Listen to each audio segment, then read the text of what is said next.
What's up, everybody? Welcome to another episode of Roster Locked, a best ball show. I'm your host, Zachary Kruger, coming to you live from the RotoViz YouTube channel. If you haven't done so yet, be sure to subscribe. But right now, we are 7 minutes away from getting into a best ball draft over at the FFPC $125 Best Ball Tournament.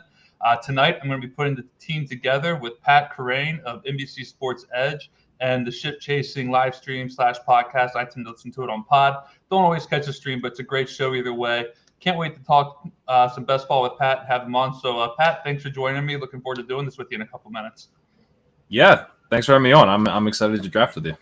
Yeah, no, absolutely. It's been fun tracking your content over the last couple of years, and the ship chasing is one of my favorite podcasts. I always do my best to catch it. It's usually my one of my weekly car ride podcasts I listen to. I don't always get to catch a live stream. I'm usually busy in the evening, but it's just as good for a listen as it is for watching on the stream. But we have a couple minutes here before the show or before the draft officially goes live. There's a lot going on with NFL training camp underway.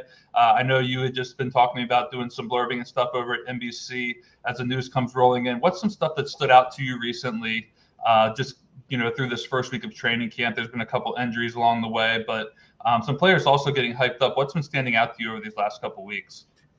Well, I was telling you before I jumped on here, just had the Nick Chubb extension come through, and I was looking up some of his stats, and it is crazy because, like, everyone knows Nick Chubb's a great rusher, but you go and you look at, elusive rating. Oh, Nick Chubb led the league last year. And then I look at breakaway percentage. Oh, Nick Chubb led the league last year. And then you go to NFL Next Gen success rate. Nick Chubb led the league last year. Like, it's incredible what a special rusher he is. Especially, like, I still remember when he had that knee injury in college, and, to come back from that and deliver the way he has as a rusher is really awesome. So that was cool to see him get that extension. And I think, he's not quite as dominant as a receiver, but they have Hunt there. So I think we're looking at, probably the best real life backfield in the NFL. Obviously for fantasy, we'd love if Chubb was in kind of more of a Dalvin Cook type role and did get a little bit more of that receiving work. But, from a real life perspective, it's a huge, I actually think it's like one of the few running back signings where it's like, it was a good move. Like Chubb's really, really good. Yeah, it was one of those signings, like I had just told you when we were talking about. I sat down to have dinner, and all of a sudden it came through that it had happened. One thing that stood out to me was it happened before, the contract will be up before Chubb hits his age 30 season, which seems to be unique for a lot of running back contracts these days. Usually a case where the running back's rookie contract has expired. The argument about the extensions come down to the bitter end with the front office, and then you usually are talking about a holdout and then a deal that maybe gets a running back, into that age 30 season, where not that 29 is necessarily ideal, but anything after like the age 26 or 27 seasons when you start to expect a decline to take place. So I thought that the Browns just getting out and getting their guy early, making the moves to secure that backfield for him and get him his deal was a rather interesting move. And I'm with you. I don't think it was that bad of a deal. I just think we're not used to seeing teams, invest in their running back that early and not actually get to some kind of brutal contract talk. So I thought that was encouraging. I don't know if you caught the Rashad Bateman highlight in training camp that's been going around on Twitter since this stream had started. I missed this one. I had the Visca one, but can you pull up the Bateman one? I would love to see this. Yeah, we got a minute here. Are we going to miss our pick? No, we're not going to miss our pick. We're picking out of the 106. Let me okay. You know who did tweet it? Oh, here it's everywhere right now. So right there. Pull this up here. So yeah, this one stood out to me. This is Bateman on Marlon Humphrey, and just kind of a rather what we're looking makes for. It look easy. What we're looking for out of Bateman this season, and watching him do it against not just the Ravens' number one cornerback, but one of the top corners in the. Humphrey's done as soon as he gets off the line there. Yeah, it was really a rather impressive play to see happen there. I know that people talk about it just being practice, but I don't think that Marlon Humphrey's out there trying to get burnt by Rashad Bateman in front of a rather packed stadium over at M&T. So, kind of a fun play to see there. We've gotten to see a couple of our fantasy darlings rolling in. Yeah, absolutely. Yeah. Real quick, we're going to get into this draft here. We got 2 minutes to go. We are picking out of the 106. It's kind of nice that we don't have to, wonder right before our draft where we're picking at. We're going to be picking the 106. I think both you and I are team 0 RB, more or less, when it comes down to these drafts as a whole. Anyone watching hasn't read over Pat's Twitter bio closely enough, you'll notice that he's never drafted a running back. It's one of my favorite openings to any Twitter bio out there. I also enjoyed the story about your coworker right before you left for NBC, asking you if you've never drafted a running back. That actually gave me a true LOL moment in my car. But nonetheless, we're picking out the 106. I'm looking forward to doing this draft with you. Where are you usually looking to go with a pick out of this range in an FFPC Best Ball draft? Well, so I haven't been doing the FFPC tournament as much, and I was hoping you could kind of refresh me on, because it's like a 4-week, it's an extra week, right, compared to the underdog. So we need to consider buys. So give me the rundown real quick on this tournament. Yeah, I know the playoffs start in week 14. It's actually a really great question because now I'm second guessing myself when it comes to the actual format. I believe it's top 2 or top 3 out of the division make it. But then every week to advance to the final round, you don't have to win the week to advance to the final round. You can be top 2 every week to advance in the playoffs. I think through I'm calling it the divisional round because you're just playing your pool of 12. I think you can finish top 3. It's either top 2 or top 3, and then I believe it's top 2 the rest of the way once the playoffs start in week 14. Week 14 is a bit of a bear because you've got the Patriots, Eagles, Colts, and Dolphins on a bye week that week. So if you take a guy like Jonathan Taylor, you're essentially punting week 14 at your number 1 overall draft spot if you actually make it to the playoffs. So it's something to keep in mind. I've drafted 2 of these teams with Sean. We've kind of drafted around Taylor, and I think that's tough for Sean because he likes Taylor as much as he does, but I think he also doesn't want to give up that first round draft pick in week 14 with the expectation that we're going to be making the playoffs. But so that's kind of the rundown of it. Week 14 is when the playoffs start. There are 4 teams on a bye that week. Okay. And I think that's important. I heard on Stealing Bananas, Drew Dinkmeyer was talking about how that is like probably something to really discount these guys for. So I wanted to make sure I had that right. The Eagles and the Colts probably the biggest right for those because I drafted a ton of Jacoby Myers, so I might not want to do that here. And but you have that nice cushion of not having him anywhere near like your wide receiver 3 or wide receiver 4. So I think Myers is probably actually okay there. All right, good. But yeah, Jalen Hurts is another guy that I tend to draft a lot of. He's at a nice discount usually, but so he's someone we might not want to. We plan around not taking him. To be honest, in this situation, I mean, I do a lot of 1 early running back. So, I'm comfortable going, like, if Kamara was to fall here, I'd be totally comfortable going with him. Otherwise, I think we go with either Diggs or Adams. Where are you at? Yeah, I mean, Alvin Kamara, I think, is what scares me with him, and he's gone now, but what scares me with Alvin Kamara is, the concern that maybe Taysom Hill takes away from some of his pass catching upside if Taysom Hill were to actually be the starter. Running quarterbacks not quite throwing to their running backs as much as other people. The more not. They did just sign Devonta Freeman today too, which I don't think means anything for Kamara, but it's weird. And yeah, I guess it could mean that they're gonna pass more, like even more than they usually do to Kamara.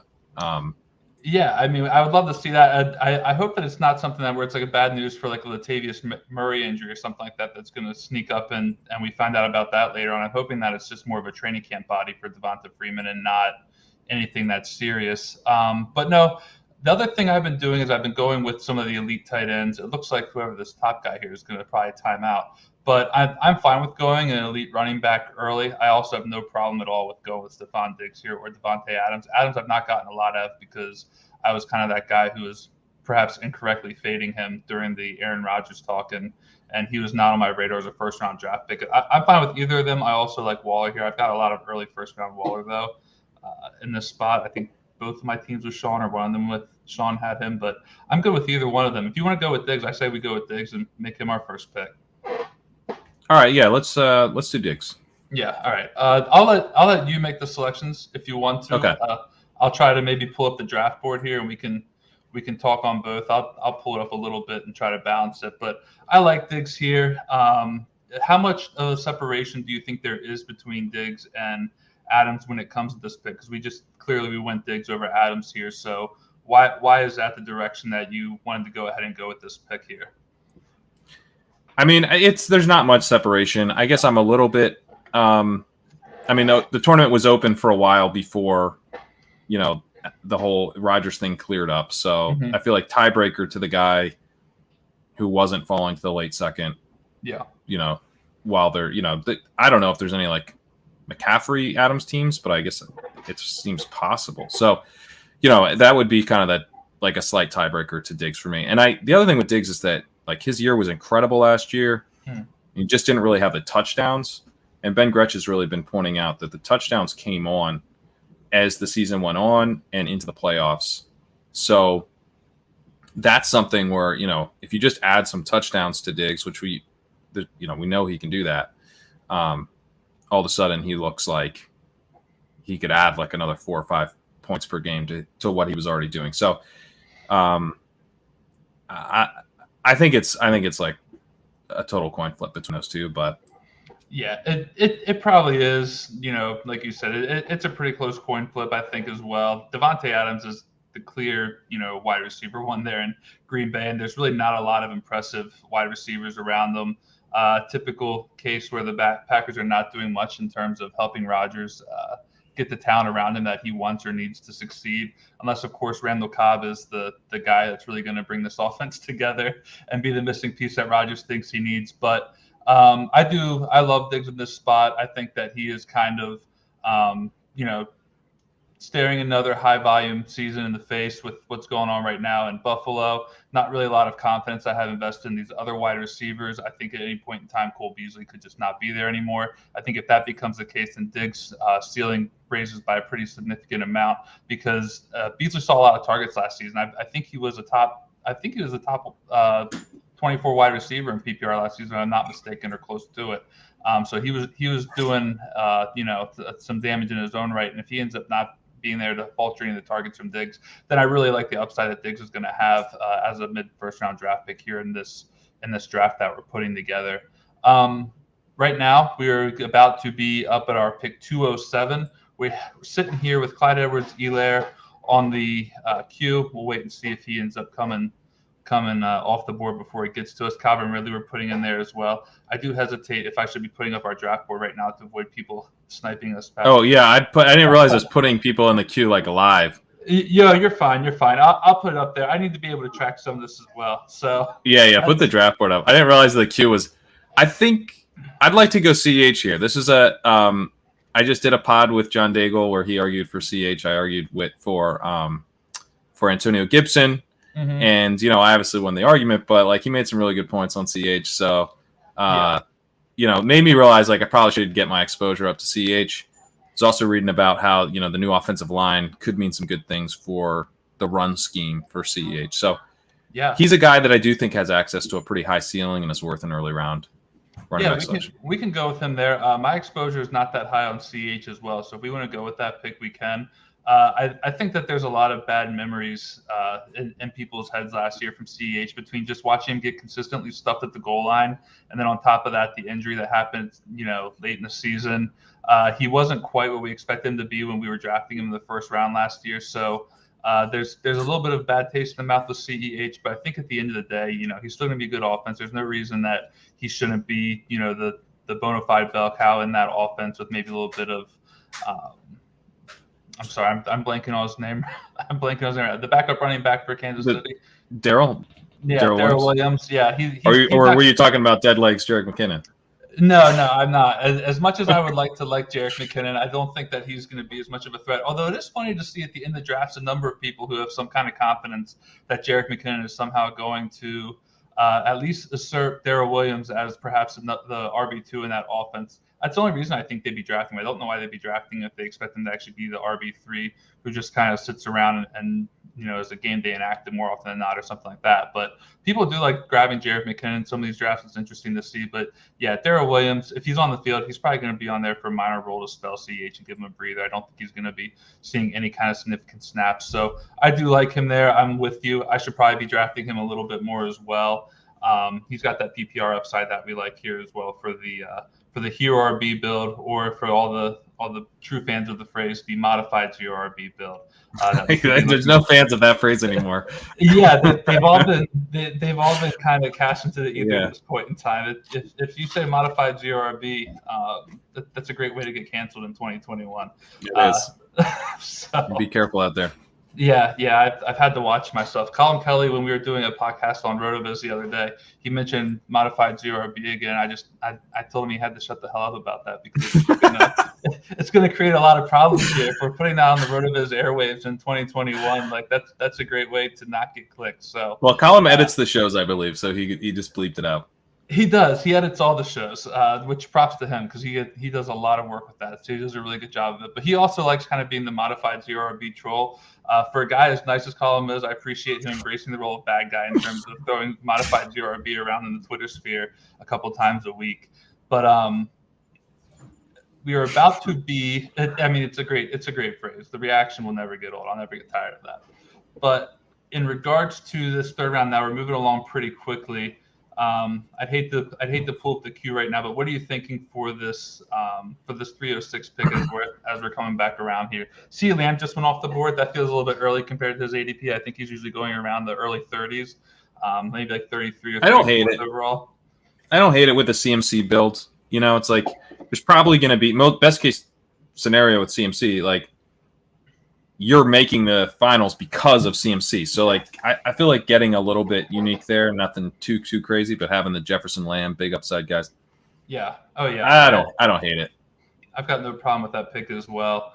One thing that I'm horrible at with doing, which is why not seeing this board is just killing me. AJ Brown just went at the 304. Okay, so I'm horrible with my memory recall right now, sitting here trying to remember who we have available, but I'm not going to pull up the screen. We got sorry, I'll tell you. I didn't realize. Yeah, I thought maybe you had like a second monitor with the queue. So Terry McLaurin and Allen Robinson are the guys that I'm looking at here. Actually, you know what? That's a really great point. I really don't need to be looking at our screen too much and watching us do it. I could probably pull this up here and see what we're doing as well, and that would make a lot more sense. This is Pat, this is only my 12th episode, so I'm still. You can actually share through the thing, and Pete's in the chat, so he can talk you through it. But you can actually share the Chrome tab, and then you can look at a different tab. Interesting. These are the pro tips I need. Yeah. So you can look whatever tab you want, and then it'll just keep sharing the one you've selected.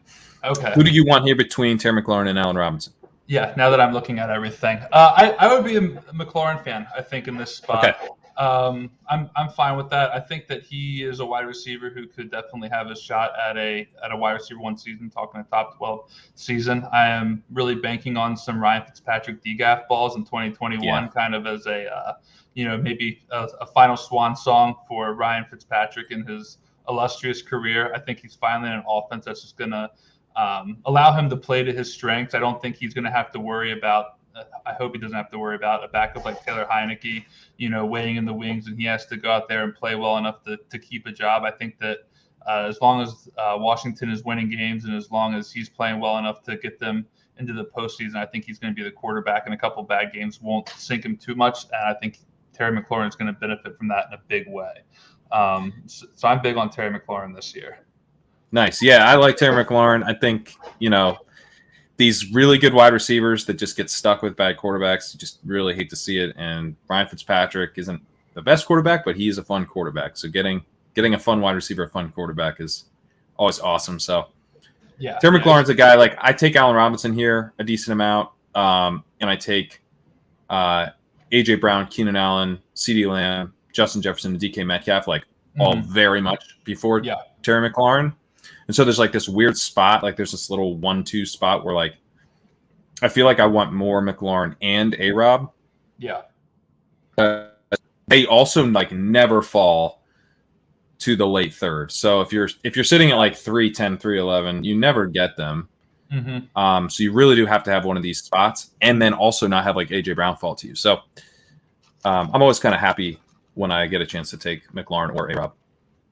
Oh yeah. It's a toss-up for me. I think the thing that worries me with the Bears is just First of all, I'd like to think that they're not going to hold on to Andy Dalton that long, but I do question what if they do. And for some reason, Fields isn't out there to make the plays that we would like to see him making with Allen Robinson. And then there's even just a little bit of concern as far as how that offense might change if Justin Fields is the starter. Do you think that there's a chance that they would focus more on like a run-heavy offense given Fields' athleticism and the fact that he's a rookie trying to adjust to the NFL, or do you think that they would have a pretty open playbook with him where we can bank on Allen Robinson getting us those big weeks on a weekly basis?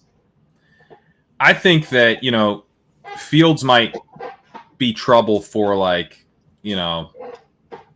don't know. No, I think Fields is good. Like I was going to say, he might be trouble for Darnell Mooney or something, but Mooney's and I just meant like basically any secondary pieces in the offense might be ones that would struggle with the rookie quarterback coming in. But the other option's Andy Dalton, so I don't really buy that.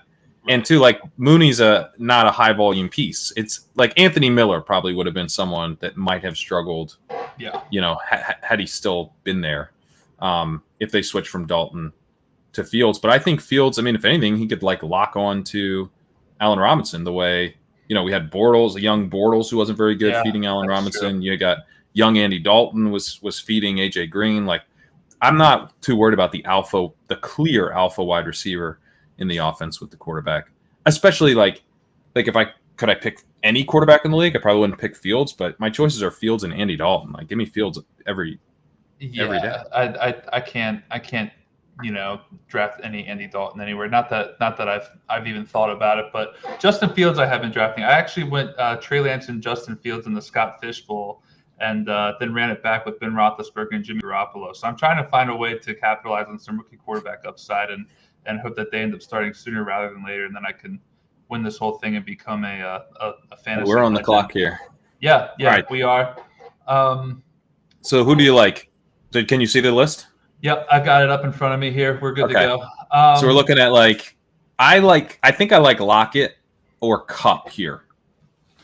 Yeah, I was leaning Cooper Kupp. He's one of the guys I've been drafting a lot of. Lockett I've been getting a little bit more exposure to recently, just as a guy who is going to be great hopefully as long as Russell Wilson's throwing to him. But I do like Cooper Kupp a lot. I'm going to leave this one up to you. I'm on board with both of them. Whichever one you think is best, the guest gets to make the final decision to some of these picks. So it's on you, Pat. I'm good with either one. We can do Kupp. I'm totally fine with Kupp. All right, let's do Kupp then. And that's a nice little wide receiver core that we're opening up with Diggs, Kupp, and McLaurin. I know that we shouldn't worry too much about bye weeks, but given how many of these builds I've been putting out, that just I stare down at this point in the draft and I see that 3 of my first 4 of my first 5 picks somehow have like a round 7 bye. It's nice to see that there's no conflicting bye weeks at the spot in the draft, because every single team has every single team that we want to be drafting has a week 7 bye. It's actually rather frustrating when you're looking down at a solid team and realizing that like 30% of your team is off in week 7. I guess that's the apple picking week then, right? Yeah, that's the week that we're off to the orchard, for sure. But I'm completely fine with the way this team is shaping up overall. Again, for those who are just tuning in, we are doing a $125 FFPC Best Ball Tournament draft. If you're not familiar with the format, it's a 1 quarterback league with 2 running backs, 2 receivers, a tight end, and 2 flex spots. Those flex spots kind of give us a little bit of flexibility with how we want to go about building out this team. We're drafting with Pat Kerrane tonight over at NBC Sports Edge. We're currently heading into the 5th round. And we just finished up with our 4th round pick. We went ahead and went Cooper Kupp at the 407. Looking at a modified ZRB build here with Clyde Edwards-Helaire as our only running back, and we're going to, I'm assuming, be avoiding the RB dead zone. In terms of wide receivers, there's a lot of guys who are like on the board coming up here, Pat. Is there anyone who's standing out to you? Yeah, there is someone who's standing out to me, but I'm afraid to say his name, so I'm not going to. I don't know if anyone's watched Ship Chasing, you know exactly who I'm sweating bullets about. So we'll see if he gets there. But there's a wide receiver that I have repeatedly been sniped on, and I just can't seem to get. And if they take Kenny Galladay, they take Kenny Galladay, Pat. Yeah, you're right, man. They take Galladay. I'll survive it. It's not the end of the world. Yeah, well, we do enough of these drafts that sometimes we lose our guys. We'll get Galladay eventually. Henry Muto in the chat. By the way, a very good FFPC drafter in the chat, Henry Muto, who I haven't been following all his comments, but he seems to be tilting pretty hard about some of the picks here, which I've enjoyed. We're up next. I like what we're gonna get here. I like what we're gonna get here a lot. I do as well. I'll admit real quick. You just mentioned the comments. I am terrible with the comments, dude. Like I'm new to this hosting thing. I don't. Props to the people who are like out there like putting comments on the screen over and over again. I see your comments. I apologize if I'm not showing them, but you aren't going unnoticed. It's just all right. I'm working this thing, but we got our guy, Pat. We got our guy. Give us the big reveal just so we can keep this thing moving. T. Higgins is just I'm so excited about T. Higgins this year. Showed a lot as a rookie. Very strong prospect. Borderline like first-round pick, 33rd pick in the draft.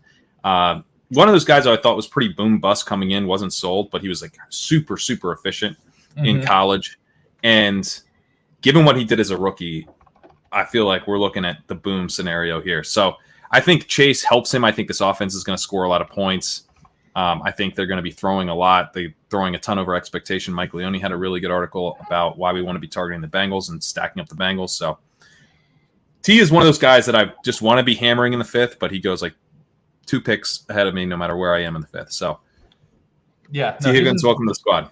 Yeah, welcome to the squad. We got a nice little. I heard the counsel earlier today. He referenced robust wide receiver, which I thought was a lot of fun on his Zero RB podcast. Robust wide receiver. You can have robust RB. You have robust wide receiver in this case. So that was that's robust wide receiver. Here. I think he's just talked himself into zero running back without realizing it.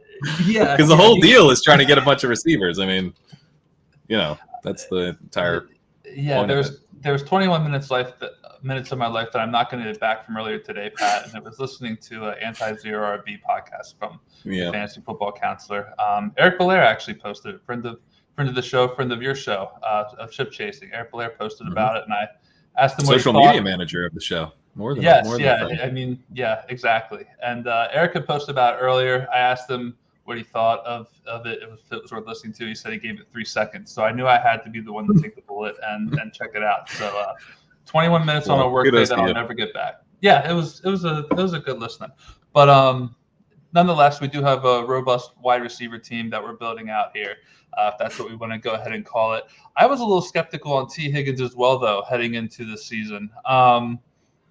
Really just because of the fact that, he was playing with the Bengals, not an offense that I had a high hope for. I also was still somewhat, expecting a little bit more out of A.J. Green than what we got, which is virtually nothing. And I'm a Tyler Boyd fan as well. So I did question how much room there was going to be for T. Higgins to have in the Bengals offense to produce in his first year. But then, he just completely, exploded for 67 catches, 908 yards, worked in 6 touchdowns. He had a decent, floor. He was the wide receiver 36 in fantasy points per game. Just a player who really did surprise us in that year one and posted several big weeks. If we were taking T. Higgins, I guess my other question to you would be, clearly we didn't get Jamar Chase. Are you interested at all when it comes, available to us? I'm not saying that we're even trying to do it here, but just generally speaking, are you looking to do any kind of Boyd Higgins stacks or Chase Boyd stacks? Because Boyd is a guy who we're always pretty high on over at RotoViz. I do think there's a path where all 3 wide receivers in that offense could potentially see 100 targets. Is Boyd a guy who you like as well? What do you think the degree of separation is between him and Higgins in 2021? I'm not as into Boyd. He's a slot wide receiver, kind of more volume driven. And I worry about the touchdowns with him because T. Higgins almost looked like their tight end last year. And this is an offense that doesn't really use the tight end. Yeah. They didn't last year and they didn't add anybody. So I think touchdowns wise, I like Higgins a lot more. And then I also like Chase a lot more. And he's got that, mind meld with Burrow. Yep. Obviously super, super talented. I don't think it's not like Boyd can't get in the end zone, but that's the thing I worry about with him. It's like big plays, touchdowns. And to me, you're going to get that from Higgins and Chase a lot more than Boyd. Where Boyd goes, I think he's fine, but I don't really prioritize him even if I have Higgins or Chase. Whereas if I can get Higgins and Chase, which I have done from the 101 on some underdog drafts, it just feels so nice. We got to figure out what we're doing here. I don't really know what I want to do. Yeah. Some of these tight ends are already gross. So I'm kind of out on the tight end. Someone went a little bit early on Noah Fant, so I'm not really big into that. Wide receivers, I think there's a lot of players at wide receiver who I personally like right now. And I think wide receiver is the way to go. Yeah, I mean, unless we wanted to look at something like Kareem Hunt, Myles Gaskin, Chase Edmonds, not really anyone who's doing it for me. As a zero RB veteran, I'm waiting until round 10, obviously. But no, there's a lot of wide receivers who I do like coming back to us right now. A lot of guys who I've been drafting, both on my own with Sean, even with Colin Cully, taking a couple people as well when we did our team. So, I mean, this guy just took Trey Sermon. That's probably about as good as I could have hoped for when we're looking to find our wide receiver here. Who's standing out to you at this spot, with Robbie Anderson being at the top of this wide receiver list? We also got Michael Thomas, Jerry Jeudy, Cortland Sutton, and we just talked about Tyler Boyd, and there's Visca as well. To me, it's Jeudy. I think, the reports that Sutton's not looking like he's 100%. And, Judy's interesting because I thought coming in he might be more of like, an underneath guy, like, in his early stage of his NFL career. And maybe he would have been, but last year he was forced more into that Sutton deep threat role, had a ton of air yards. And I like that, he wasn't great in that role, but he wasn't terrible either. And versatility at the wide receiver, position is really important. So the fact that he can, run some deep routes if we need him to, or if they need him to, I should say. Yeah. But also, he gets open easily. He's a big separator. I think he's a pretty nice candidate for a second-year breakout. And another guy where I feel like I don't always get enough of him because I guess I haven't had like a ton of spots just by luck. I tend to be at like in kind of the 103, 104 range or more in the back half of the board. I haven't had like a lot of 106, 107, or 101. And I feel like this is kind of the prime spot for Jeudy and McLaurin, as I mentioned earlier. Yeah. I mean, it's like you said, it's definitely kind of hard to get some of those guys if you're picking near the end of the draft. A lot of these solid players are having that ADP that falls right in the middle of the rounds, and you're often left kind of scraping the bottom of the barrel for whatever is left for you, either at the end of the round or the beginning of the round. So picking from the 706 really convenient here. Judy's a guy who I've been drafting a lot of as well. Absolutely fine with that pick. He was 6th in air yards last season, which you pointed out. They clearly found ways to get him involved with the Broncos offense. I don't think Sutton, you just mentioned not looking great in camp right now. The injury is still possibly a bit of an issue there. But I do think even if Sutton does return, I think that can only help Jeudy in terms of, just taking away some of the defense attention, having a second wide receiver out there who's also very solid in several areas of the field. And if Jeudy is going to be that underneath guy, then Cortland Sutton's going to be the guy who's going to kind of unlock his ability to do a little bit more of that. We saw a couple of plays where Jeudy was really solid after the catch. He can do a lot. And I'm optimistic that Teddy Bridgewater will beat out Drew Lock in the quarterback competition. I think that some of my faith in Jeudy is kind of hinging on the idea that Teddy Bridgewater, even if he doesn't start all the games, is going to start most of the games. And we're going to kind of revel in a repeat of the 2020 season that we saw. Bridgewater give Robbie Anderson, Curtis Samuel, and DJ Moore. Are you kind of leaning that way as well in terms of the quarterback situation? I agree with you. I think Bridgewater will beat out Locke eventually and play most of the games, and I think that's really good for Jeudy. Yeah, and if I was drafting Sutton, it's kind of the same argument. I really don't have a lot of faith in Drew Lock. I think that we need to at least see Teddy Bridgewater in there to kind of make us feel good about that. That Jeudy pick, and even Cortland Sutton, or at the end of drafts, KJ Hamler, who I think is an interesting pick later as well. But we are about to be on the clock for the 706 here. Got a lot of guys who I know that Pat likes at this spot, a few that are standing out more than others. We're still looking for a quarterback and tight end. We have not taken either one yet. We did open up our draft with 5 wide receivers. We have Stephon Diggs, Cooper Kupp, Terry McLaurin, T. Higgins, and Jerry Jeudy. We do have a single running back in Clyde Edwards-Helaire. Just taking a quick peek at the board, I haven't taken too close a look at it. We do have one team that started with 2 tight ends early. Noah Fant went off in the 9th round. I thought that may have been a little bit early. A couple of these tight ends are actually going, I feel like, a little bit earlier than I would have expected. Yeah, me too. Which is not making me want much of the position. And I feel like we're probably going to be building out a 3 tight end build at the least with kind of who's hanging around later for us at this point. But I'm not going to panic if we don't get one of those top three guys. My cutoff point for the top three obviously being Kelsey, Waller, and Kittle. I've also been mixing in some TJ Hawkinson as a tight end who I think could possibly surprise us with a top three season if a few things break his way. But once those guys are gone, I realize I've just got to accept that I'm going to be fading the position a little bit more than I might if I get an elite tight end. Where are you leaning for this next pick, at least as far as position goes, Pat? I wanted to go Russell Wilson here because I felt like, given that we got locked out of tight ends, opening up a 2-quarterback build would have been really nice. And now I think we're not in a 2-quarterback build because we got sniped on Wilson and Herbert, who I might have argued for, had Wilson gone first and Herbert fallen to us.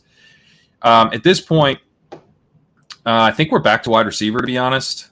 I don't see anybody in this range that's really jumping out otherwise. Tyler Boyd goes, so that would have been a potential double stack we could have set up. Are there any wide receivers here that you'd really like? I feel like we hit a tier break, but at the same time, that's still sort of the best place to be selecting. If I was going wide receiver here, I'm probably honestly going to be leaning Visca. There's something about Juju Smith-Schuster that sometimes I feel tempted to take him, and that's just looking back on the early years of success that he had. But I know that there's a lot of people who are high on Visca, myself included. We're talking about training camp. He's been looking pretty decent in training camp as well, I believe. Some people are hyping up as the wide receiver one in Jacksonville. So I don't have a highlight tape to roll, Pat. I will let you know that now. But if we wanted to go with Visca, I'd be absolutely fine with that here. Okay. Well, I'm happy to get some more Visca because as you know, I drafted with Pete Overzet and he's out on Visca this year. So nice to get some Visca in the portfolio. We'll take him. Absolutely. And this draft is setting up really great for a Ronald Jones pick as well. I did notice that. We can roll him in earlier on. We're just out here to get all the guest favorite guys on the show. I'm kidding about peeping out on Visca, but I have not really had the heart to kind of push Ronald Jones on Pete this year, given that, like last year, for the record, I was right, but I was like just hammering Ronald Jones and in like the 9th round or whatever. But the case for him this year is weaker. So there's actually guys, I hate to say it, but there's guys that I like better where he's going. So I haven't been forcing him on Pete, but certainly if he makes sense for this build, happy to take him here. Yeah, I feel kind of bad about some of my teams I built out early on. I became a giant sucker for Leonard Fournette after the Super Bowl, and I just like convinced that the Buccaneers weren't going to be able to help themselves, but just run Leonard Fournette out in most of the situations. I hadn't foreshadowed the idea of them actually bringing in a pass catching back like Gio Bernard. So I've got a lot of bad teams with Leonard Fournette that I think I'm going to have to make up for later on this season to kind of get my exposure right and give myself a chance at cashing in a couple teams down the stretch here. But as far as Ronald email Jones the commission if they'll extend it through the playoffs, and then I'll pay. Well, I'm going to ask the FFPC if they wouldn't mind just canceling those leagues, those March leagues. I thought they were mock drafts all this time. I didn't realize that they actually meant something. $35 mock seemed expensive, but who am I to question it when it's that early in the season? You got to get what you got to get. There's not a lot of places to get your practice in there. But one quick question I had for you, just we're about to be on the clock again, but we passed up on Aaron Rodgers, who, we know he's making it back. We know he's making a return. We don't have anything that we could stack him with right now, but he's a player who, even in this draft, I think he went, if I'm not mistaken, he went after Herbert and he went after Wilson. He's a player who I'd like to think could possibly still outperform them this year. And if he's going to keep falling past him, I'd probably consider taking him more often than not. Are you out on Rodgers at his ADP right now, or does he only interest you if you have Devontae Adams or maybe even Aaron Jones? Where are you at with Rodgers at this point in time? I'm not as hyped on Rodgers just because he got so hot in terms of the touchdowns. And like hot is almost even the wrong word, because just watching the games, like they would get down to like the 2-yard line and they're not calling kind of obvious rushing plays. Like it felt like pretty clearly down the stretch that he was gunning for the MVP, and he was going to just throw for every touchdown humanly possible. Like I actually do think there's kind of something to that. And even if there's not, it's really, really hard to run that hot on touchdowns in any given year. And so he's probably going to come back down a little bit in terms of touchdown rate. So he's not someone I'm prioritizing if I don't have Adams. Like if I had Adams, I'm already betting on Rodgers to have the touchdowns again. And here you see Team 7 did have Adams, so they're pretty psyched to get Rodgers there. I feel like for us, I mean, we've got stacks set up with guys just kind of in the next tier. So I'd rather go Visca and then hope, in the next round or 2 rounds we can get, a quarterback who kind of fits with the build that we already have a little better. Yeah, no, that makes sense. I took Rodgers in one league a couple days ago. We're on the clock right here. Let's get this pick out of the way first. Real quick, we have some time. Are there any tight ends that are interesting you at this point in time in the draft? It's kind of the tight end is really gross, and I don't want to do it. But you let me know if I'm pushing it too far, because I may have an inclination to push that beyond what's appropriate. Up until last year, I was like completely team super late round tight end. Now I've kind of my come to Jesus moment. I'll go earlier, but I'm not afraid to go later here. I think we're fine. I think we go running back or quarterback. Do you have a strong preference between Burrow or Stafford? I don't. We can stack either of them. I know that if you want to just talk a little bit of late season schedule, Burrow's got a Week 17 matchup against Kansas City. That could be kind of fun if we really want to look That's that nice. deep. And we got CEH. Yeah, and we have CEH. All right, let's just take Burrow. Okay. Yep, I'd be fine with Burrow. It feels a little early for Burrow, but I don't know. There's not a ton. I guess the move would have been wide receiver again. Yeah. But I wanted to come away from this turn with a quarterback and a running back. Yeah, well, we got one of them. We got Burrow. I have no problem with being a little bit early on him there. I think his ADP is about 108. So we got him like around early. It is what it is. I don't think that's a bad spot to get him. Even the wide receivers who are available to us, it's not like I hate them, but I think enough of those guys at wide receiver will make it back to us later on in the draft that there's still going to be plenty of wide receivers who I like. A couple guys who are getting pressed down the board some. So if you want to start talking about some of the wide receivers, just subtly, we're sitting on 6 wide receivers right now. We're only going to need a handful more, and there's a lot of rookies who have fallen later on that I'm willing to take shots on now. We're quarterback early to get a stack in terms of Higgins and Burrow, and then if you want to kind of galaxy brain the Week 17 matchup with the expectation that when this team makes a championship, we're going to be eating up all those Chiefs and Bengals points. Yeah, there's no galaxy brain about it, man. This is we got to think through what we need to happen in Week 17. Yeah, exactly. I've been trying to pay very close attention to Week 14 on. Every once in a while, I got a little bit of a mental gaffe there, and I maybe flub a pick. But I know Cowboys, Cardinals are also a nice Week 17 matchup. And then in terms of just the playoff stretch, you kind of want to maybe get a 49er play in there where you can get them. It's a little tough now given the ADP of the players who are on the board for us, but I do like getting 49ers players where I can as well. But no, I'm good with this build so far. For those of you who maybe haven't taken a look at the board yet, Pat and I are sitting on Stephon Diggs, Clyde Edwards-Helaire, Terry McLaurin, Cooper Kupp, T. Higgins, Jerry Jeudy, Laviska Shenault, and then we just got Joe Burrow in the $125 FFPC Best Ball Draft. Round 8's coming to a close. We'll be back on the clock at the 9:06. Going to have to start getting out some running backs here. Are there enough running backs that you like where we should feel good about getting a running back here in the 9th round? Pat, with what we're sitting with? Yeah, I liked the running backs here. There was like a big pocket of running backs that I tend to like in this range, which is why I felt like let's just take Burrow. Because I feel like he has a little more upside than Stafford, although it's close. The other option would have been just take the running back we prefer and see if Burrow or Stafford gets back to us. But Team 1 doesn't have a quarterback, and quarterbacks are kind of flying off. So I felt like the reach for the quarterback was justified, given that I wanted a quarterback on this turn anyway. And he goes Hurts. Okay. Another way, and Hurts not being like viable in this as much, like really hurts. That wasn't intended. Yeah. I did that by accident. We'll be here all week, Pat. We'll be here all week. Good joke. I mean, it kind of hurts for Week 14 when your QB1's going to be out there. At the very least, maybe we'll run it back here with the second quarterback. Because there are also some wide receivers that I would take here. So we'll see what happens. Yeah, I'm actually pretty into some of the wide receivers. Yeah, I'm surprised to see a couple of them who have fallen the way that they have. Okay, there goes Gallup. That was one of them. That was the one who I was going to say. I was surprised to see he fell the way he did. That guy got him just after ADP. He had 92 overall ADP. He just got him at, I think, 99th overall, if my mental math is correct. So he got him a couple picks later than ADP there. Gallup was the one who I was surprised to see fall. Curtis Samuel sitting on there. I don't hate Curtis Samuel either, but we do have McLaurin.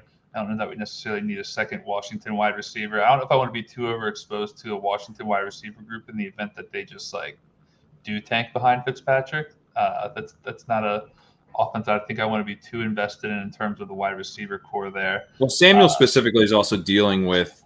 He was on the COVID list. He had some, I think, lower body issue that was keeping him on the sidelines. So he's not had a great start to camp. I think it just makes sense to kind of discount him anyway. Samuel scares me. Fuller's also on the sidelines. Yeah. Fuller's on the sidelines too. Samuel scares me because he saw his best season of his career away from Ron Rivera, and then he comes back to Ron Rivera, which just kind of has me sitting a little uncomfortable. I like the way he was used last year. Breakout player, very solid 2020 season, worked in a nice contract. And then he went back with Ron Rivera, and I just kind of questioned if Ron Rivera took any of what he saw last season and is going to be applying it to the offense of 2021 to get Samuel more touches. I agree with you. Viable player. So, yeah, he had this weird thing where he pigeonholed him as a short area guy in 2018, and then as a pure deep threat in 2019. And then Joe Brady was I'll just kind of use him in both ways and a lot more intermediate stuff. But I don't know if I agree.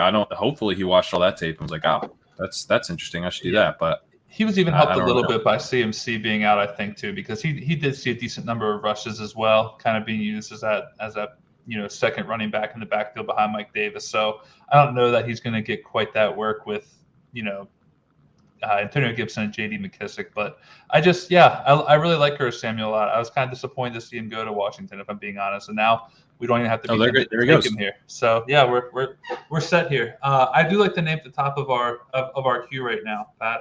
AJ Dillon. Fine with that pick.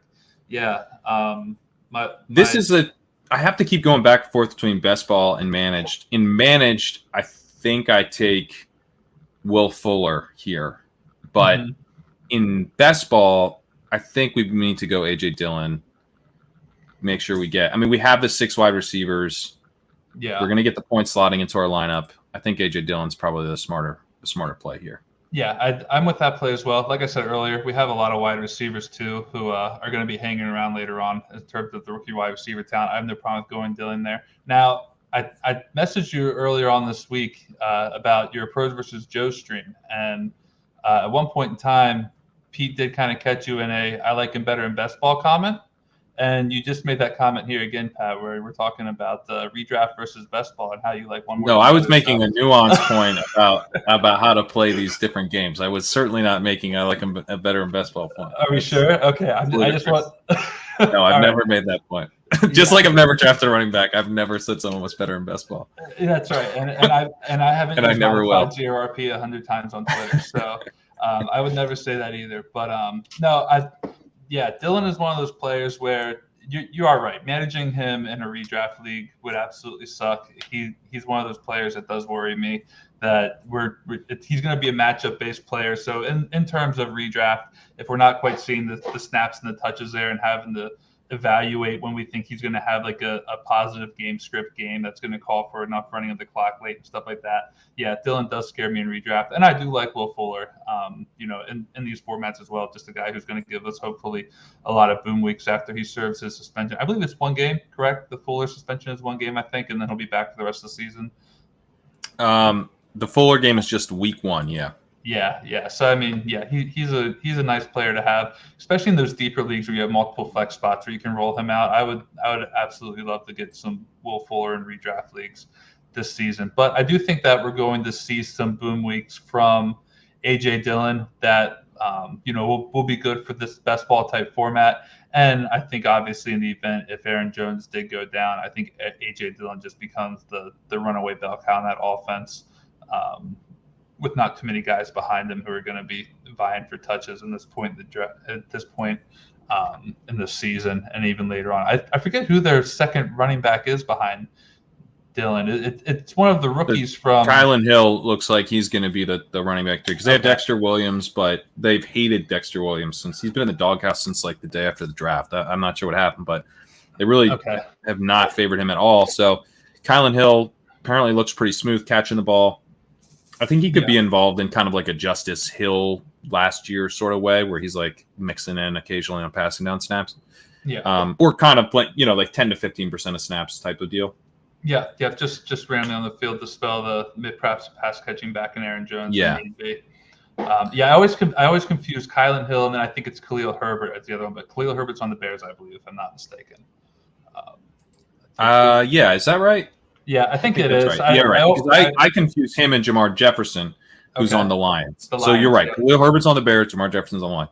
Yeah. Yeah. I was trying to recall from memory there, but I'm glad you got me as far as that goes. But yeah, we are on the clock real quick here. We got a lot of tight ends in the queue. Run me through. I feel like we need a tight end because it's starting to get like once Troutman goes, I feel like it's time to start drafting tight ends. Just to make sure you're not locked out. I'm not like super nervous about tight end. Now, the other option here would be to go Hardman, because Hardman gives us that little Washington, Kansas City. We already made a bet on Kansas City. So actually, I'd be fine going Hardman and then just like getting one of these tight ends in this general tier on the way back. But what do you think about that? Should we just make sure we don't get locked out at tight end or take Hardman? I mean, we got enough teams here. We only got 20 seconds. We got enough teams here that are sitting on 2 tight ends, like half of them are. If you want to go with Hardman, I'm fine with that. I can't imagine that enough of these tight ends are going to be falling where we're going to look back and see that 7 tight ends have flown off the board between now and our last pick. So if we want to go Hardman here, there's enough of these tight ends who I like, later on in drafts. Tight end, sometimes I'm willing to let it get gross enough where I'm putting Dan Arnold in as a 3rd tight end, which, like I said, that's pretty gross. But I do like Dan Arnold. So if we want to talk about getting locked out of tight end, I'm fully prepared to go with the disgusting Dan Arnold pick as a 3rd tight end, just to try to find a way to bring this thing back around and make it work. I have my own disgusting tight end pick that we can get to, which I think we're going to end up talking about later because we're about to get pretty gross at tight end. But I'm fine with gross. Hardman. The thing I like about Hardman is he's generally had kind of a deep A dot, and so he can be like a little bit hard to predict when he's going to score his points. But because you get the points sort of slotting into your lineup here, I prefer it. Yeah, I've been doing more Byron Pringle. You're going to let me off the hook? What's that? I was insinuating that I liked him better in best ball, Zach. I'm sorry. I was already on to the next pick. I apologize, but yeah, Hardman, he's a really good best ball player. I think he could have a lot of those big weeks at the spot in the draft. I think the way you play best ball is you just wait for those deep threats. They're going to give you those big weeks, and you don't have to worry about anything else. He's a true like you better in best ball player. So, solid pick. I apologize for missing out on the joke, Pat. No worries. I was getting lost in the quarterback room that we're looking at right now for the possible QB2. I know we don't have any queued up right now, but Trevor Lawrence was that would have been a pretty decent pick. The quarterbacks keep going earlier than I think they will. So, I was thinking maybe Stafford would come back, and then maybe Lawrence would come back. So, yeah, I'm not going to mention anything right now, but before we make our next pick, if a guy probably like a quarterback is here, we'll have a quick conversation about it. But we definitely do need to get another tight end. As far as that goes, we're still only looking at 2 running backs, but right now, I just want to actually pull up the running backs here. There's a lot of guys at the running back position who I'm still fine with taking at these spots in the draft. They're going to make it back to us. Even some of these later guys who are going super late, like where you just kind of start shooting your shot on guys. We're banking on CEH to give us enough big weeks to fill that weekly, hopefully high-end RB1 role for us to kind of make this team hit in the way that we're looking for it to. Hopefully AJ Dillon gives us something. I'm kind of fine with most of the running backs we're still looking at here. As far as quarterback goes, though, I'm interested in some guys who are there, and then I am also, still eyeing up some of these tight ends where I think we almost have to get a tight end here. Yeah, at some point in time, we have to get. It's gonna be too bad. Yeah. And this we're heading up on so Team 5 does not have a tight end either. So they're gonna take one, I would imagine. Then Team 9 does not have or has one tight end. Okay, but Team And 7 also only has one tight end. Yeah, 12, 12. 9. Henry, are you going to take a tight end? Yeah, 12, If you're 9, listening, no, I'm kidding. 12, 9, and 7 are all sitting on one tight end. We got 0 get a little 5. And even 2 only has 1. But it's kind of weird. For as gross as tight end has gotten, it's like the teams that got 2 tight ends doubled up super early, but then there's a bunch of these guys who are just sitting out here like diehards. And now 5 didn't go with the tight end here. So I think Everett's a nice pick here. He's like pretty close to the top of the queue. Yeah. We need a tight end. Who's the quarterback? Or do you want to – is there a quarterback that you want to kind of pound the table for here? If I was going to pound a table for a quarterback real quickly, it would have been Trey Lance, who is still sitting here on the board. I think in terms of just bye weeks and how our build is shaping out, we hopefully don't need Lance to start right away. We got Joe Burrow on a week 10 bye, so we wouldn't need to go 3 quarterbacks if we really wanted to believe that Burrow is going to be the guy to get us there. But I'm also fine with Gerald Everett as well, and we can explore quarterback later on. I think we have a lot of options at quarterback. As much as I love Lance, yeah, I think we grab Everett. And the tight end premium, like we just don't want to have like nothing. Yeah, and the reality is too is I think Gerald Everett could be one of these players who actually shapes up pretty nicely in a tight end premium format. Russell Wilson has given us some usable weeks with the guy as gross as Will Dissly. I love Will Dissly when he was playing, but he's not the kind of guy who you expected to give you the type of fantasy weeks he was giving us when he was healthy. And if I believe the former offensive coordinator, one of the coach for the Rams that had moved on to Seattle, and now he had wanted Everett. Shane Waldron's there. I assume that helped because I don't know the details of that, but Shane Waldron was the passing game coordinator of the Rams. He's now the OC of the Seahawks, and they did sign Everett. So, stand to reason that he put in a good word there. So yeah, if we're following the smoke signals there, I think that may lead us to believe that Gerald Everett was the guy who the Seahawks coaching staff wanted based on past connections. So tight ends are flying off. Yeah, what do we start here? Now we've all of a sudden got 2 more tight ends going because we finally gave way. But you said you have a gross tight end option you like. I already confessed publicly my affection for Dan Arnold late in drafts.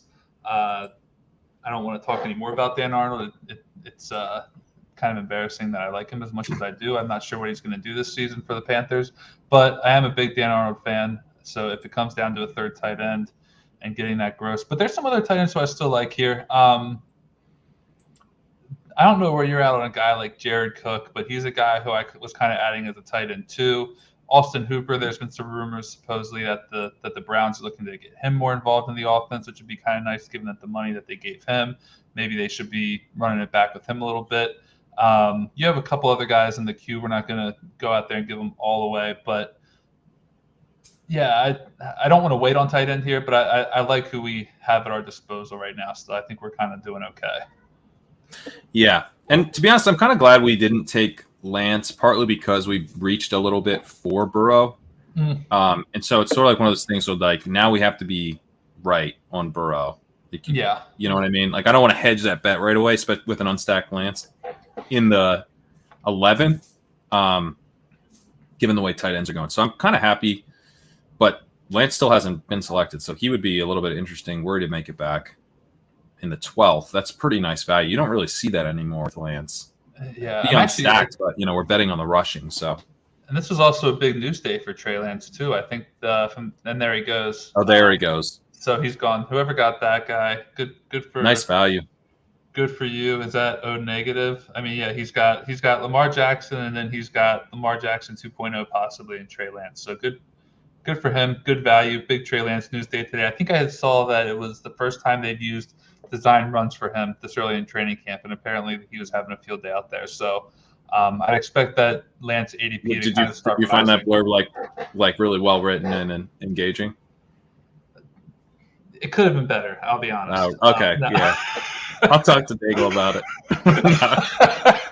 No, yeah, it was a tremendous blurb. NBC Sports Edge. A lot of great guys, great writers over there. It was very well written. I wouldn't trust anyone else for my news source other than NBC Sports Edge. It was exquisitely done. So Pat, if that was you on the news desk, good work on that blurb. But no, I think you are right. Thinking back to what you just said, we did reach on Burrow. We're kind of banking on that move working out for us. And there are some quarterbacks later on who I don't hate taking as a second quarterback. I'm not sure Burrow's bye week is week 10. So yeah, there's a lot of quarterbacks who aren't meshing with that bye week, where if we wanted to go the 2 quarterback build, we're going to have guys who we like. So yeah, I'm with you on that. I think passing on Lance was probably good, but that would have been some sweet value at the it would have been 12th in the 12th round. All right. What do you like here? I like Hunter Henry. You have him sitting here at the top of the queue. Obviously the week 14 bye is worrisome, but I don't think we're going to be going with the 2 tight end build here. So I think we're probably looking at 3 tight ends even at this point in time in the draft, unless you were thinking differently. But if the plan was probably to go with a 3 tight end build, then I think we just grab Hunter Henry, hope for those explosive weeks, and then we can still get one of these other guys later on. Are there any running backs that you really strongly prefer? We've got Madison here, we've got Hines, we've got Singletary, McKissick, Lindsey, Gio. Are there anyone jumping out more than Henry there? I drafted Devin Singletary the other day. I'm not wild about it. Lindsey's tempting, but some of these other guys I think will fall back to us. Okay, I'll do Henry then. Yeah. Let's go Hunter Henry here. Are you good with that pick, or would you prefer to get one of the other running backs? No, I think just like as we get, with Team 5 not having a tight end, I think the move was probably tight end, and then we can now we're ahead of the curve again at tight end, and we can just sit back, take our 3rd guy. We both have a couple gross guys. There's a couple guys who tend to fall. Yeah. So I'm totally good with Henry there. I think Henry over the run. I like Cole Kmet as well, who just went. Yeah. But Henry's interesting. I think, they brought those guys in. They're going to play him a bunch. Cam's looked a little bit better. There's the out of if Cam starts sucking again, they have Mac Jones. So I think Henry's interesting. I think we actually did. You mentioned Team 5, but even now, looking at even just further down the line, Team 2 needs a second tight end. Team 1 needs a second tight end. Team 5 could have double tapped tight ends on their next back-to-back picks. I think you're right. I think we did get ahead of the curve here a little bit, hopefully. We've already talked about how tight ends kind of looking gross in general. I think that some of these teams with 1 tight end, they're going to have to start leaning for that second tight end in this next round or 2 at the turn. So getting our guy, if we're fine with the other running backs, you're going to be making it back to us, which I am. Then I'm absolutely fine with going with our 3rd tight end here. Running back's going to get interesting though. Are you leaning for a 2 quarterback build still with Joe Burrow as our number 1? We can probably settle on 2 quarterbacks. I think we probably are at a 2 quarterback build. Yeah, because we're at 3 tight ends, so I don't really want to go 3 quarterbacks too. Yeah, no, I try not to go 6 at the onesies as often as I can. That was kind of a rule of thumb I think that Sean had laid out to me at one point in time during one of our conversations. Look to stick with a combined total of 5 at the onesie positions, and or 4 if you can. Yeah, or 4 if you can. We kind of missed that boat. I think the cutoff for a 2 tight end build is generally for me probably after Hawkinson, maybe Andrews if I'm able to get one of those other tight ends a little bit early on, maybe 2 tight ends within the first 6. I'd do it with Higbee in underdog. I'd do it with Higbee. Underdog I might do it with Logan Thomas or that's about it. That's about as I do it with Fan. Those guys are all the same kind of tier. Making them here I don't go with one of the other elite guys. No. Sorry, with them as the number 1. Like I would be comfortable with like a Higbee Everett or like a Logan Thomas Gesicki. Like I'd be fine with that in underdog. But here I think that's probably a little thin. I don't know. I'm not quite as familiar with FFPC Best Ball, but that's just like I played a lot of the managed leagues, so it feels intuitive that you'd want the 3rd guy with that tier.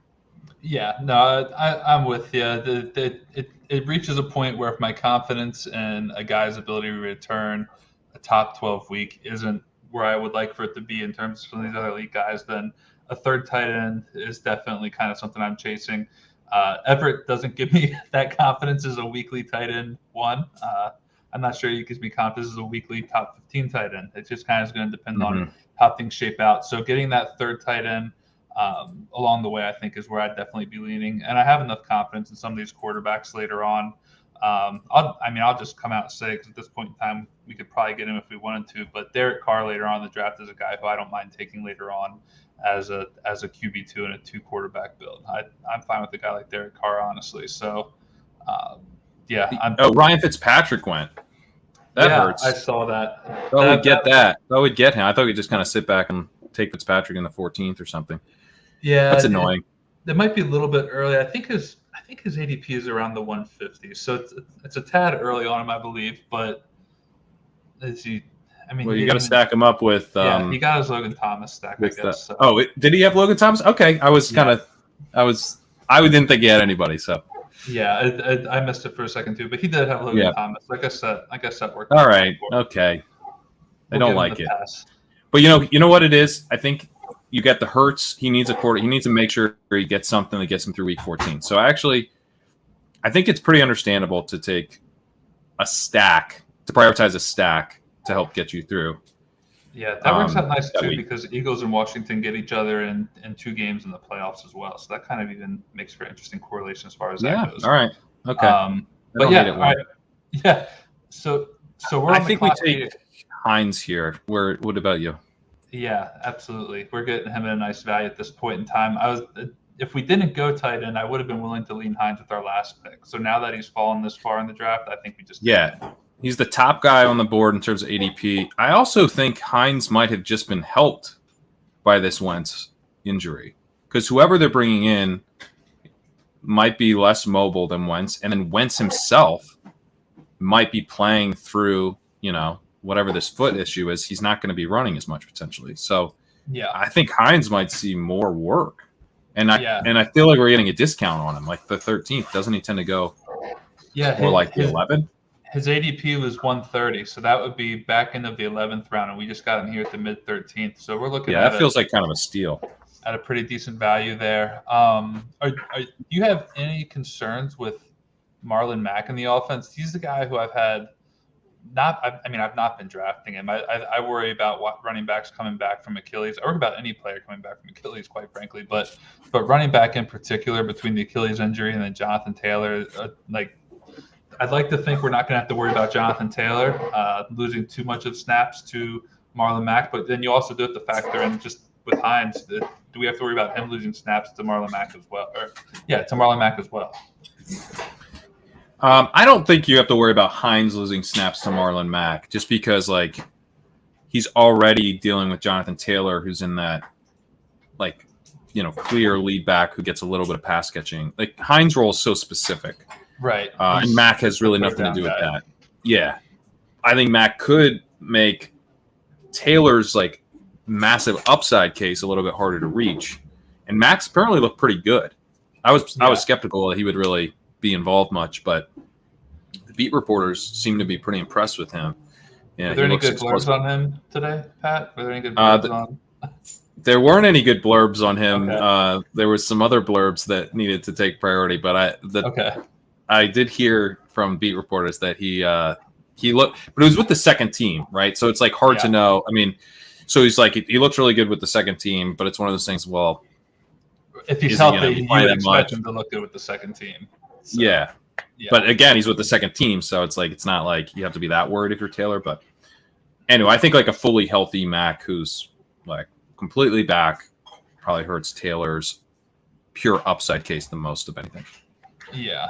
I mean, in games if the Colts are trailing, I think we're still probably looking at Nyheim Hines seeing a lot of work in the passing game to try and keep pace a little bit with the game script. That ends up being the case.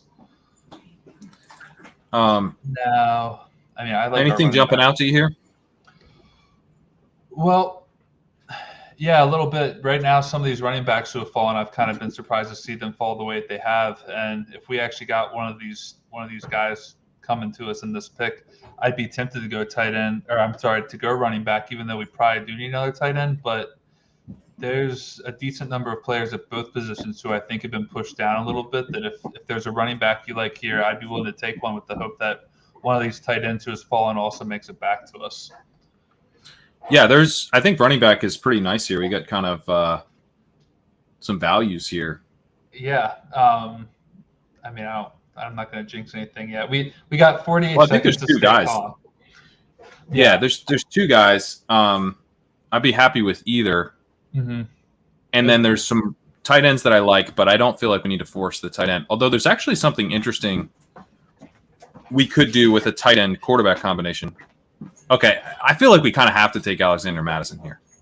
Yeah. Madison was going to be the pick for me too. I'm fine with that. Is it close to you for Bernard at all? If we didn't have Hines, yeah. But I feel like we feel we've got our Madison. Pass.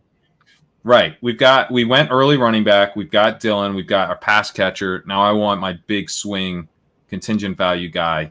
Yeah. Let's Madison do that. is sitting right here. Yep, let's do that. That's a nice value. He's got a ADP in the 12th round. We just took him in the 14th.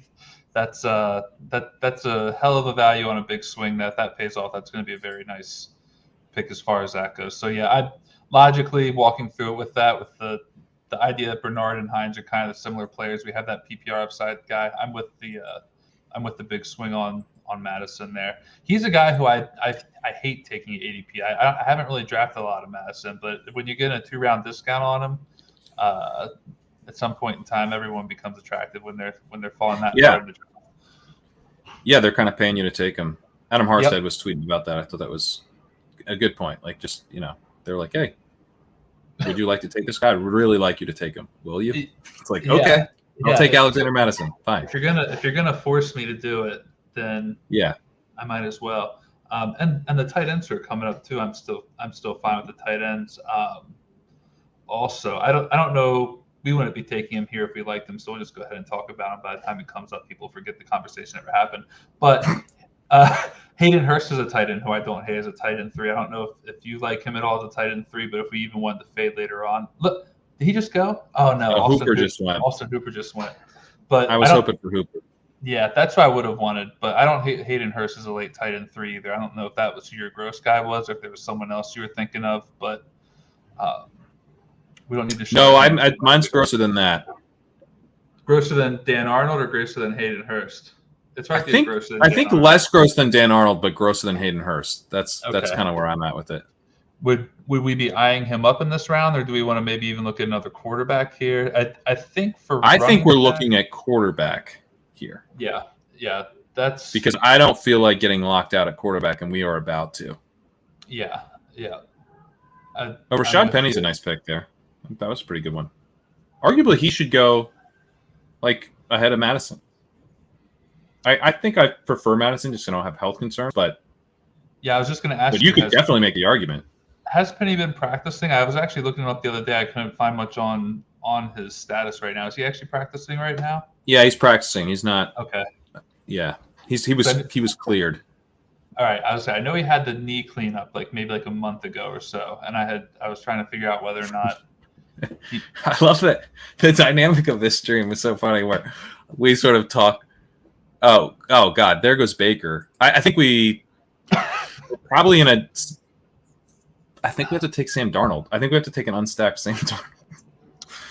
This has kind of gotten away from us at quarterback. Do we have other options? We don't have any Steelers. With our stacks, we don't have any Steelers. We don't have any Giants at all.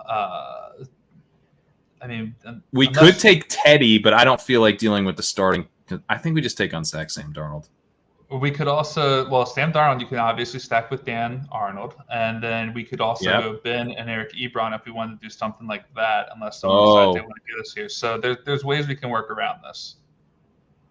Which one do you prefer? Ben Eric Ebron's interesting, but your guy is, you were already talking about taking Dan Arnold. So why don't we do Sam Darnold, and then we get the really gross the Darnold Arnold. Yeah. The deadly Darnold Arnold. It could be incredibly gross. I like the tight end you have there. Make the pick and we'll live with it. I'm trusting you here. Oh, we're going Sam. Okay, let's go Sam. And we don't have to go Darnold. We'll explore that later on. I'm not going to force us to go with gross pick. If we go naked Sam Darnold, I'm not going to hate it. I'm guessing the tight end you have queued up is your gross guy. No. Ferkser. It wasn't. Very disrespectful, Ferkser. Ferkser's not gross. Yeah, I was going to say I don't totally fine.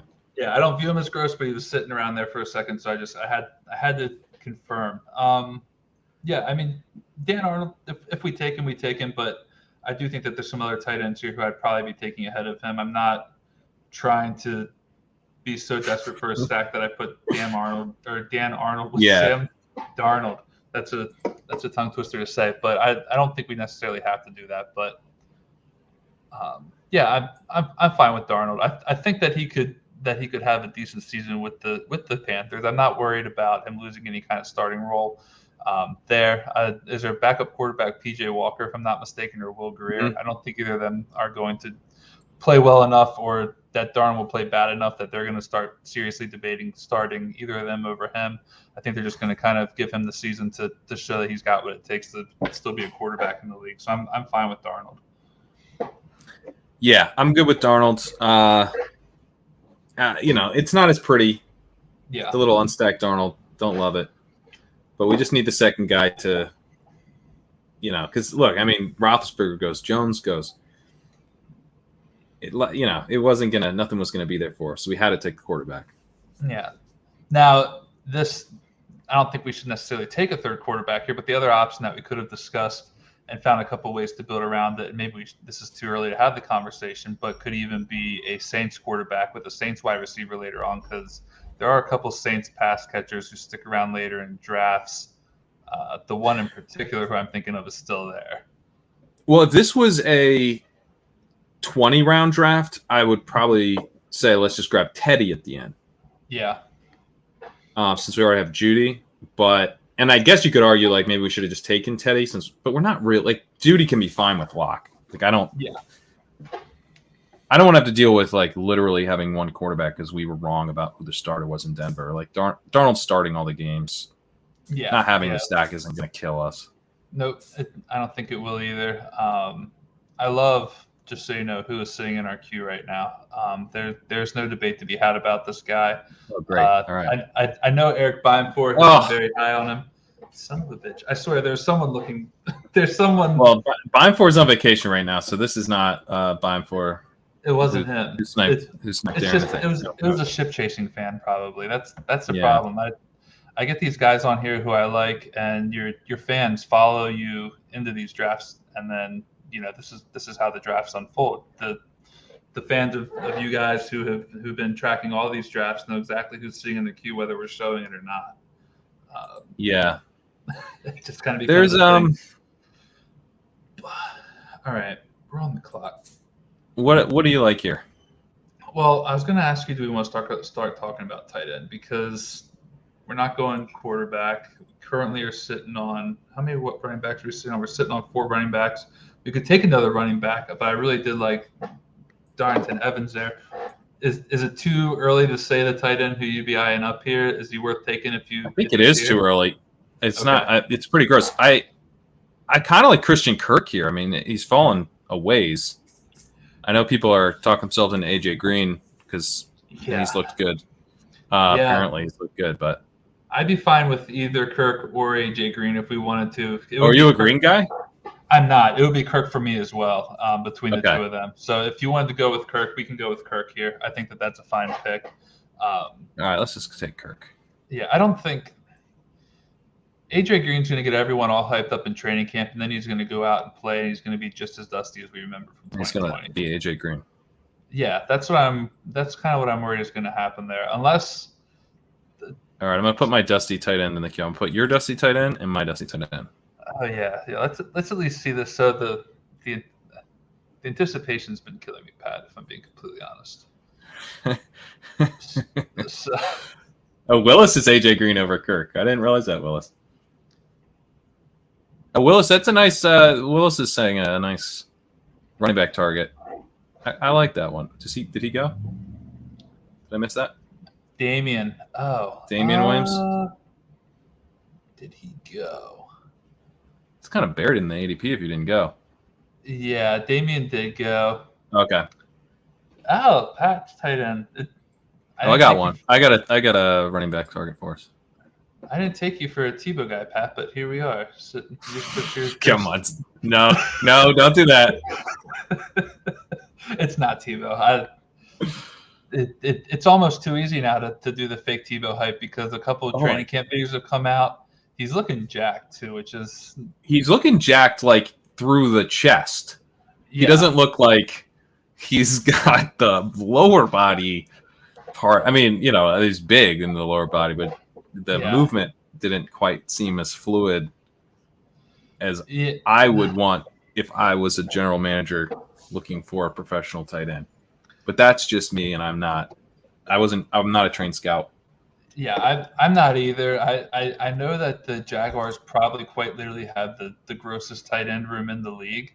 The Cardinals might be a close second behind that. I can't think of too many teams with just awful tight ends who are completely disgusting. But the Jaguars, it's almost like if there was a team that Tebow was going to make as a tight end, it was probably going to be the Jaguars. And now Urban Meyer's there to make that happen. So I won't be drafting him, but I do worry that could actually happen by the time camp's out. What do you think the actual chances are of Tebow making the roster? Like, if we're just having a completely candid conversation about, like, I'm like 50-50 on it, and I feel stupid for feeling that way. No, I think that's like almost just because it's Urban Meyer and like he like this is like basically his like son. Yeah. Like I think like you sort of start at 50-50 and then you figure out if you need to go up or down. And I think having seen him now, I'm gonna go down. You're going. I don't down know. I'd probably put it like 20%, which is still a significant chance. That's 1 in 5. That's like, yeah, I mean that's a pretty good chance for a guy who was playing Mets minor league baseball a few months ago. I would have said like 0% if you'd asked me 3 months ago. So, yeah. All right. So I kind of want to push it with our gross tight ends because they're really gross. So if both of our gross guys are available. So I'm actually thinking we go Samaje as kind of a little stack closeout running back. That Bengals Kansas City. Yeah. And he gives us a little bit of potential receiving value, but also could be, contingent value at the end of the year, just like he was last year. Week 17, he had like 20 plus points.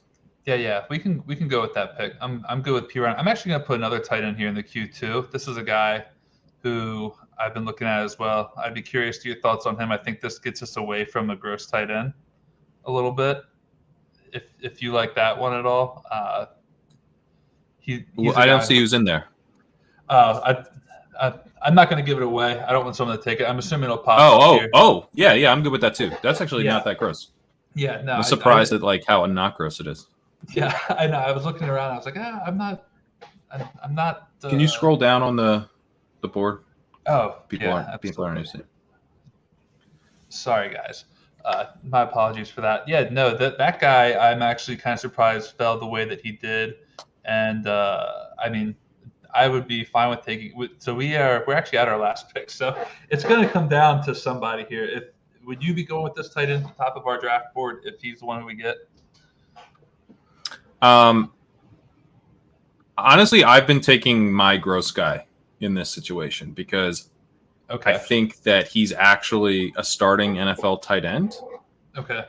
And I'm not sure who his competition is. And they don't have any wide receivers to speak of. And they might throw to him a lot. It's a little bit of like the Logan Thomas play, but I also think the other two are fine. Yeah, so it kind of comes down to. I think even, and you can correct me if I'm wrong by all means, but I think his quarterback is probably decent for tight ends too, given who we're looking at right now. But I don't want to give too much away here. I'm pretty sure we're not going to get sniped. These are the nastiest tight ends in history of the thing. Let's just talk about it. We get sniped. It's actually hilarious. So the guys we're looking at are Dan Arnold. Yeah, Dan Arnold. I'm looking at Jordan Akins. I like Jordan Akins as just like for free.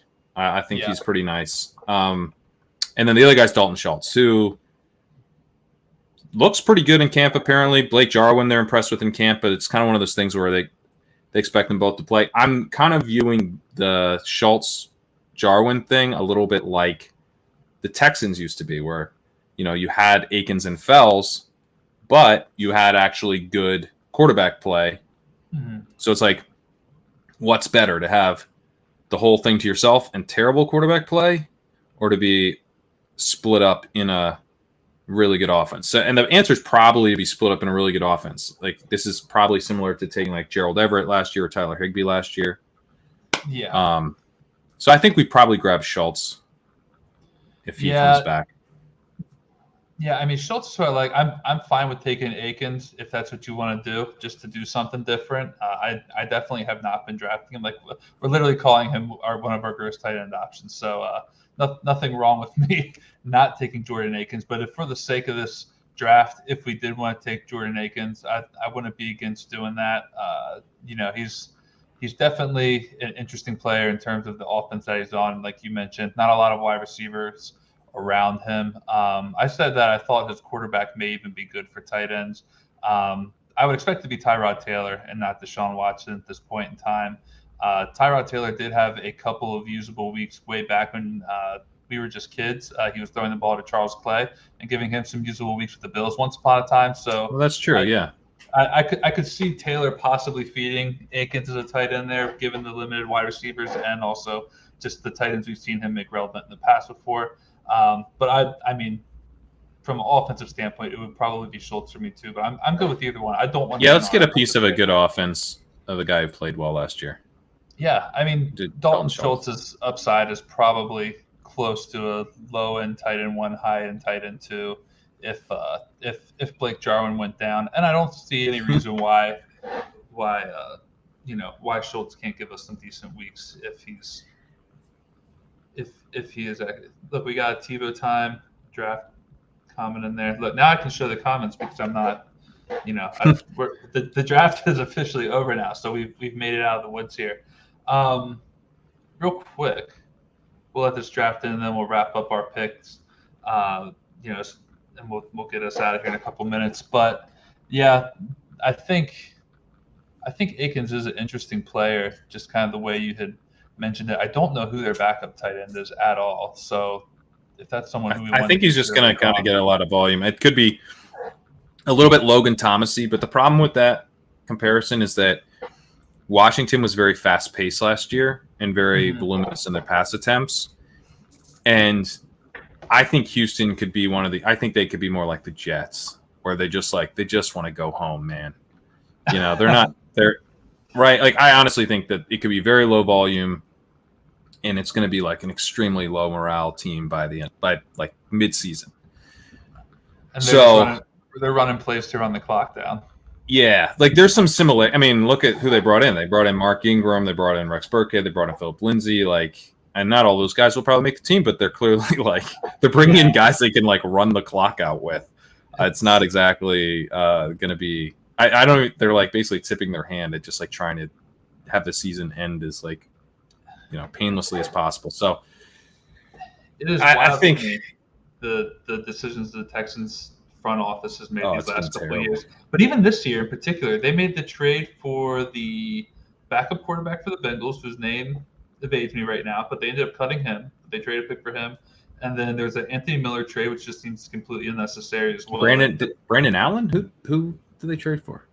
Yeah, I think it was Brandon Allen. They had traded a 5th or 6th round pick with the Bengals. Whoever it was a Bengals quarterback. They were on the verge of cutting, and then the Texans, I guess, heard that they wanted to get rid of him, and they decided to send a trade for him. So it's just the Texans have been painful. So you want to talk about low morale team? I don't know how you can have that high morale being on that roster, watching what the front office is doing on a weekly basis either. So I'm with you there. I think that is a good possibility, and there could be some interesting scenarios unfolding. And the running backs room is just disgusting, but they have a lot of them. So they could be built to run the clock down and just get the hell out of an 0-17 season and go home. But real quick, the draft is officially concluded. Let's go over this team real quick. We'll break it down. We won't be dishing out any sauce, but we're just going to have some fun with talking about our team for a second. Drafting out of the 106, Pat and I decided to go with Stephon Diggs at the 106. We then brought it back with Clyde Edwards-Helaire, followed by a flurry of wide receivers, Terry McLaurin, Cooper Kupp, T. Higgins, Jerry Jeudy, and Visca.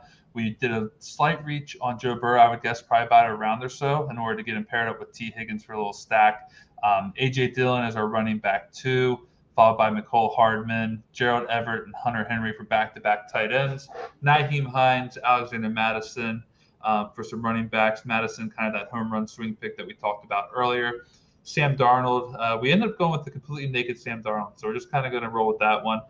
Followed by Christian Kirk, Samaje Perine, and then Dalton Schultz to run it back as our third tight end, who I do think has some chance to give us some weekly tight end production, even if it's not a lot. I do think Schultz has some chance to give us some weekly tight end production, even if it does end up being Blake Jarwin's season and Jarwin's able to stay healthy through the full course of the year. I think Schultz has a chance to make some noise here and there for us on this roster.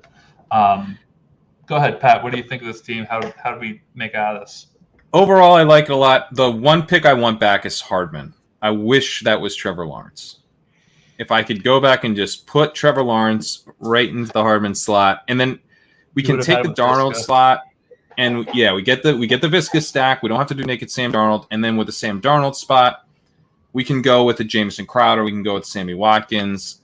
There's like a veteran guy who's not as exciting as Hardman, but I mean Trevor Lawrence is more exciting to me than Darnold, especially given that we had the Visca. I didn't think that Lawrence would go there in the 10th.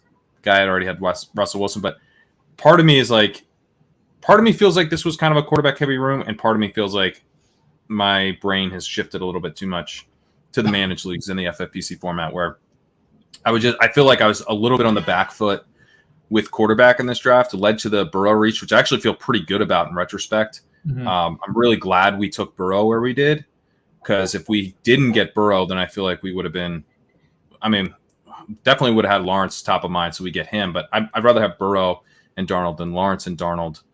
And I think that's probably what would have happened if we hadn't taken Burrow there. So that was like probably the biggest thing. Felt a little bit on the back foot with quarterback. But overall, I like the build, like especially with the one elite running back build. Getting Dillon, Hines, Madison, and Perine feels really nice. That's a pretty nice running back core, I think, to pair with the big swing with CEH. The one thing with the receivers, again, the Hardman was kind of a luxury pick, and that pick probably should have been a quarterback. So that looking back, I'm like, got a little too excited about Hardman, got a little too excited about the Chiefs correlation there. Probably should have just gone with the quarterback. And otherwise, though, I really like this team. I think we did a good job. We didn't get locked out at tight end. Yeah, the Dalton Schultz pick, that might end up being a nothing. Whatever, like the 18th round pick for most of the teams isn't going to contribute much, but we have Gerald Everett and Hunter Henry. We didn't get locked out at tight end, and we pushed it. We pushed it to the 11th to take our first. So I actually feel really good about the way we handled every position and pretty much every round except that 10th round. I kind of would like to sub that one out, but otherwise, kind of feel like we nailed it.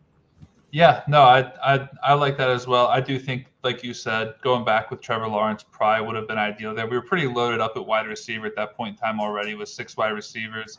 Hardman, like you said, was a bit of a luxury pick, but the QB room I thought was a little bit weird in this. On one hand, it felt like it was really heavy at quarterback, but on the other hand, it felt like it hit weird pockets where it kind of slowed down, and guys who we thought were falling looked like they were falling, and then it was an illusion where all of a sudden quarterbacks were flying off the board at a rate that we suddenly weren't expecting based on how the room was unfolding early on. Yeah, I felt like if I had had another minute to think about it, it would have clicked for me that the Hardman pick was the one luxury pick.